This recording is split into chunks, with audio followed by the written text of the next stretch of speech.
48% of the Muslim in the United States of America believe that they are Muslim first, they are American second.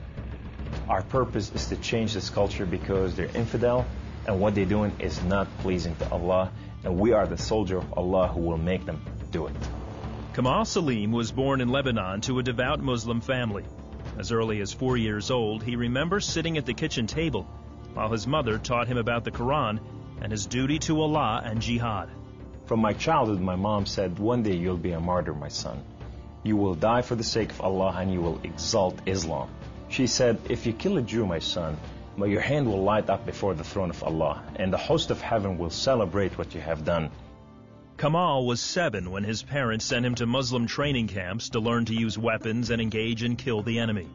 The boys were also taught another, more subtle form of warfare. We were training for what's called culture jihad, which is shifting cultures. Culture jihad it's unlike the sword, unlike the rifle, it is the jihad that will come into your world. By his 20s, Kamal was chosen to wage cultural jihad on America. In Islam, liberty, freedom, monarchy, all these are idols, and these must be brought down.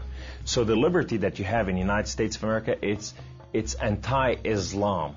So America must be changed. So I moved to the Bible Belt specifically. The Bible Belt was the strongest of strongest. That's where the stout Christians are. And I want to take on the best of the best because I considered myself as a sword of Islam. I thought I'm anointed, I'm unique, I'm selected.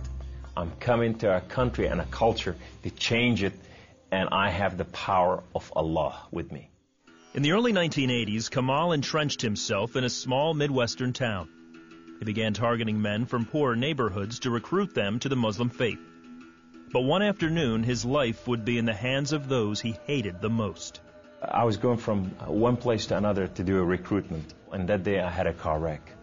The car wreck was so severe, I ejected out of my car, landed on my neck, broke my neck in 2 places. This man came running to me, and he said, don't worry, we're going to take care of you, and everything's going to be all right.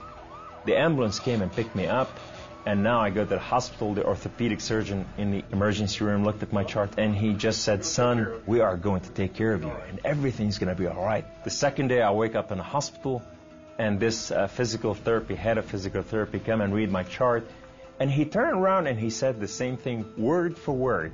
We are going to take care of you. At first, Kamal was frightened by their words, because these men were all Christians. You see, in terrorism, if they said we're going to take care of you, you'd better run. Surgeries to repair Kamal's broken neck were successful, but recovery would take weeks. After being discharged from the hospital, he would need someone to care for him while he recuperated. Kamal had no one, so the orthopedic surgeon opened up his own home to this stranger. In his home, they put me in the choicest room, in the most beautiful thing. I became like part of their family. They didn't see me any different, and now they have a basket that says for Kamal. They put in money to free my bills from the hospital. Kamal was overwhelmed with the outpouring of Christian love. As he recovered, he began to help out around the house with cooking and cleaning. They have Jewish friends, they came from Israel, that they support, and now I'm hugging Israelis and I'm cooking for Jews. I'm going, what has happened to me? When Kamal was able to take care of himself and return to his apartment, the doctor had another surprise for him. He said, this is the keys to the house, and here's an extra key. This is your new car. We just want to bless you. You can come anytime you want. So I go to my home, and I go to my cold place that I haven't been there in months, and dust is this thick. And I just got to settle this issue with my God to know that if it's real or not. So I walk inside, I shut the door, I go right in the eastern window, and I fall on my knees, and I put my hands to the heavens, and I cry up to my God.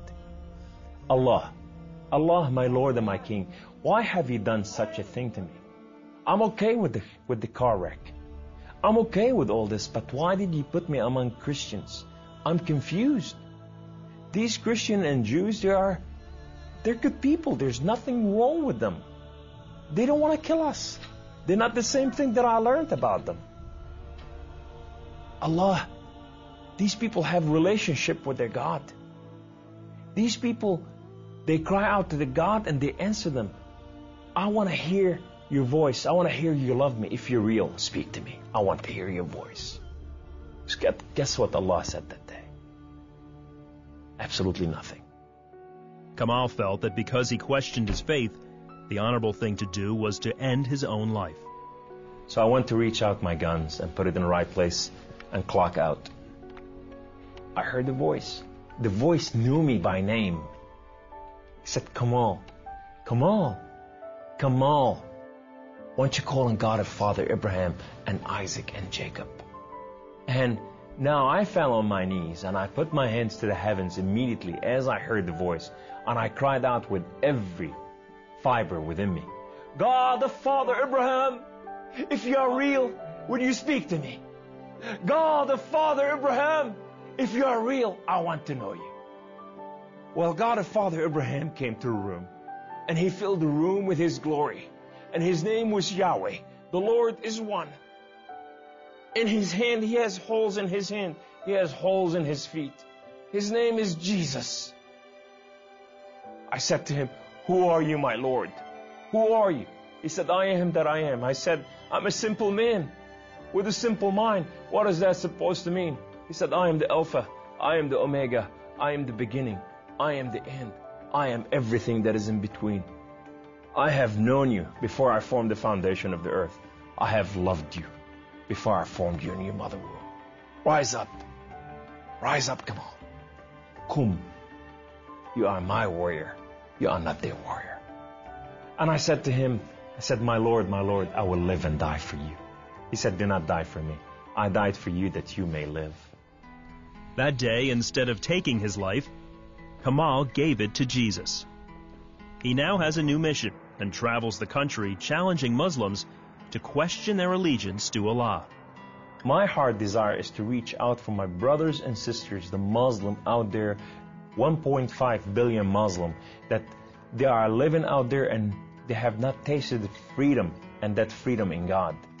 It's been over 20 years since Kamal left the Islamic faith, and even threats of violence and death cannot stop him from sharing his story.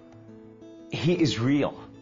You know, and if you never experienced God before in your life, if you never tasted God, and if you think you got nothing to lose, when you're sitting in your home, whether you're a Muslim or a non-Muslim or a non-Christian or whatever you are, say, call on God of Father Abraham and Isaac and Jacob, and say, if you are real, speak to me, I want to hear your voice.